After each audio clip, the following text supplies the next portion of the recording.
Mr. President, Dr. Biden, Madam Vice President, Mr. Emhoff, Americans, and the world. When day comes, we ask ourselves, where can we find light in this never-ending shade? The loss we carry, a sea we must wade. We've braved the belly of the beast.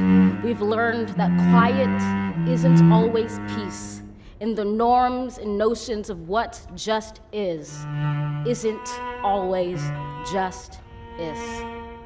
And yet the dawn is ours before we knew it. Somehow we do it. Somehow we've weathered and witnessed a nation that isn't broken, but simply unfinished. We, the successors of a country and a time where a skinny black girl descended from slaves and raised by a single mother can dream of becoming president, only to find herself reciting for one.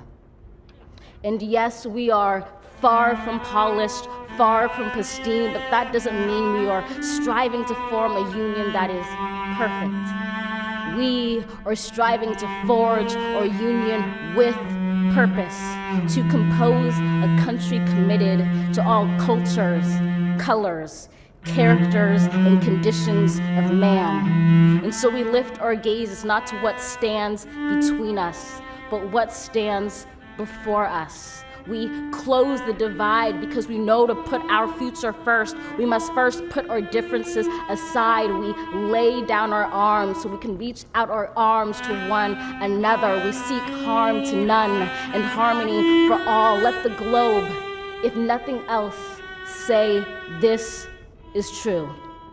That even as we grieved, we grew, that even as we hurt, we hoped, that even as we tired, we tried, that we'll forever be tied together, victorious, not because we will never again know defeat, but because we will never again sow division. Scripture tells us to envision that everyone shall sit under their own vine and fig tree, and no one shall make them afraid. If we're to live up to our own time, then victory won't lie in the blade, but in all the bridges we've made. That is the promised glade, the hill we climb, if only we dare it, because being American is more than a pride we inherit.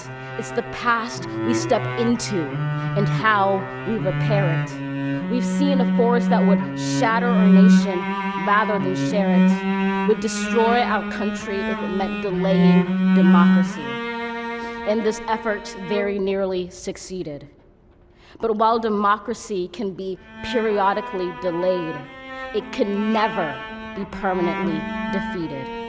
In this truth, in this faith we trust, for while we have our eyes on the future, history has its eyes on us. This is the era of just redemption. We feared it at its inception. We did not feel prepared to be the heirs of such a terrifying hour, but within it we found the power to author a new chapter, to offer hope and laughter to ourselves. So, while once we asked, how could we possibly prevail over catastrophe?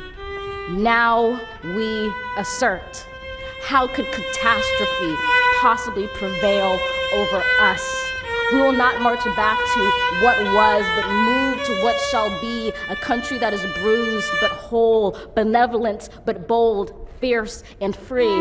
We will not be turned around or interrupted by intimidation, because we know our inaction and inertia will be the inheritance of the next generation. Our blunders become their burdens, but one thing is certain. If we merge mercy with might and might with right, then love becomes our legacy and change our children's birthright.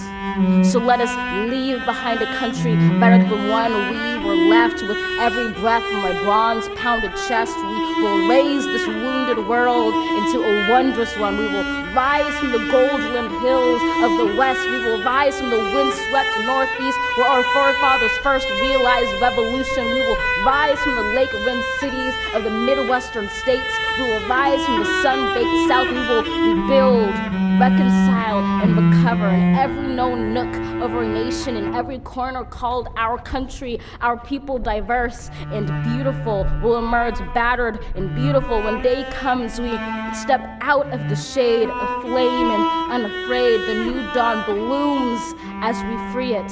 For there is always light if only we're brave enough to see it, if only we're brave enough to be it.